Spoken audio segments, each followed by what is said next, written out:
کہ دوبارہ یہ خبریں آنا شروع ہو چکی ہیں کہ جو پی ٹی آئی سمپتائزرز ڈاکٹرز ہیں وہ واپس اس وقت اسلام آباد میں موجود ہیں، عمران خان سے ملنے کی کوششیں کر رہے ہیں۔ پہلے بھی ان کی ملاقات ہوئی تھی، کچھ اہم لوگوں سے، in fact D G I S I سے ملاقات بھی ان کی ہوئی تھی۔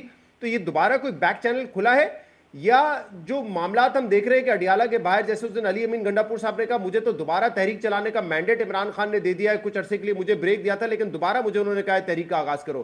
چل کیا رہا ہے یا کچھ بھی نہیں چل رہا ہے؟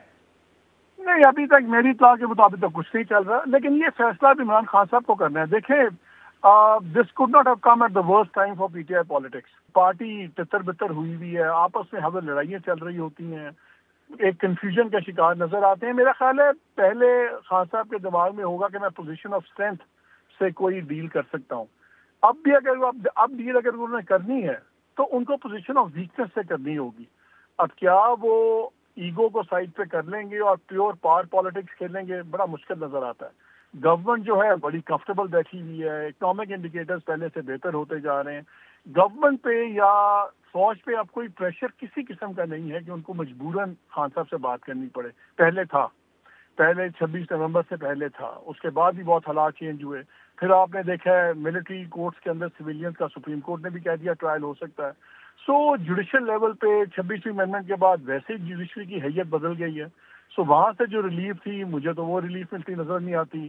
اب اگر بات کرنی بھی ہوگی تو اب ان کو اس کلیئرٹی سے کرنی ہوگی۔ اس وقت دیکھیں، پالیٹکس میں ڈیلز جب ہوتی ہیں وہ پوزیشن آف پاور سے جو بیٹھا ہوتا ہے اسی کی شرائط پہ ہوتی ہیں۔ کیا اس وقت خان صاحب 2 قدم پیچھے لے کے جس قسم کی بھی ڈیل ہوتی ہے قبول کریں گے؟ اگر تو کر لیں گے تو لانگ ٹرم میں وہ ونر نکلیں گے۔ اگر نہیں کریں گے اور یہ ایگو اور یہی چیزیں رہیں جو میں ریما بی بی کے بیانات سنتا ہوں، ایک چھوٹی سی ایگزامپل ہے۔ دیکھیں، ابھی آپ نے فیلڈ مارشل بنایا، اس وقت جنگ جیتی ہوئی ہے، آپ نے آرمی چیف کو فیلڈ مارشل بنا دیا، it is his moment of glory. اس پہ آپ کی طرف سے بیان آ جاتا ہے کہ دیکھیں پھر جنگل کا بادشاہ ہی اپنے آپ کو کہہ لیں، وہ کہہ لیں۔ ہر چیز کو پرسنلائز کرنے کا ایک ٹائم ہوتا ہے۔ مجھے اس ٹائم پہ آپ اگنور کر دیں، لیکن اس کو بھی پرسنلائز کر دیا۔ پھر آپ کہتے ہیں کہ ہم نے بات بھی فوج سے کرنی ہے۔ فوج کو اس فتح کے موقع پہ بھی اگر آپ پرسنلائز کر کے کرٹیسائز کریں گے، کیسے آپ پھر وہاں سے آپ ریلیف آپ سمجھتے ہیں آئے گی؟ جی، اور انفیکٹ علی امین گنڈا پور صاحب نے جو ان کی کنفرمنٹ سیریمنی تھی وہ بھی اٹینڈ نہیں کی، اور پھر بعد میں جو فیلڈ مارشل صاحب کی طرف سے اشاعیہ ہوا اس میں علی امین گنڈا پور صاحب نہیں تھے۔ تو یہ کافی امپورٹنٹ سگنلز ہیں۔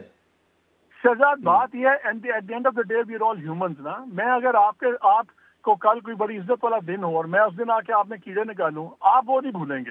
آپ کہیں گے یار کیا مالک نے مجھ سے بات کی اس دن آن مائی بگ ڈے۔ آپ نے ایک بات کی، آپ یہ کہہ رہے ہیں کہ اگر عمران خان کسی قسم کی ڈیل سٹرائک آف کر لیتے لانگ ٹرم میں ان کے لیے بہتر ہوگا۔ عمران خان تو اس کے برعکس سوچتے ہیں، وہ سمجھتے ہیں میں نے کسی قسم کی بھی ڈیل کر لی تو شاید میرا جو پاپولیرٹی ہے وہ نیچے دھڑام سے گر جائے گی۔ دیکھیے، میرا نہیں خیال وہ، پھر آپ صلح حدیبیہ کی ایگزامپل بھی سنیں گے، آپ سب کچھ سن لیں گے۔ عمران خان کا سب سے بڑا کرائسس کیا ہے؟ وہ جیل میں ہیں، انکمیونیکاڈو ہیں۔ میں تو اگر ان کو میرے سے پوچھ رہے ہو، میں تو کہوں بھائی آپ کسی بھی قیمت پہ جیل سے نکل آئیں۔ ایک بار آپ جیل سے نکل آئیں گے چیزیں آہستہ آہستہ ٹھیک ہو جائیں گی۔ اس وقت جیل میں ہیں، انکمیونیکاڈو ہے، پارٹی ٹوٹی ہوئی ہے، کیا کریں گے آپ؟ مجھے بتائیں آپ کیا کریں گے؟ مالک صاحب، ان حالات میں کوئی ان کو جیل سے نکلنے کی آفر بھی کیوں پیش کرے گا اور کن ٹرمز پہ کرے گا؟ تو نہیں کر رہا نا، اس کو کوئی نہیں کر رہا نا، اور آپ رہی صحیح ان چیزوں کو اور خراب کر رہے ہیں، آپ اور چیزوں کو اور پرسنلائز کر رہے ہیں، تو اس سے خراب ہی ہوگا۔ دیکھیں دن آف دا ڈے ہیومنز ہیں آپ، ہر کوئی مشینیں فیصلے نہیں کر رہی، انسان فیصلے کر رہے ہیں، بڑے فیصلے۔ تو اس میں ذاتی پسند ناپسند آپ جتنا اس اینگل کو زیادہ غالب آنے دیں گے اپنی پالیٹکس کے اندر، تو پھر اس کے نقصانات ہوں گے۔ آپ کو تو یہ دیکھنا ہے کہ آپ کی پرائرٹی کیا ہے۔ ان کی پرائرٹی ہے جیل سے باہر آنا، اس وقت تو اس پہ فوکس ہونا چاہیے ان کا۔ بہت بہت شکریہ محمد مالک صاحب ہمارے ساتھ موجود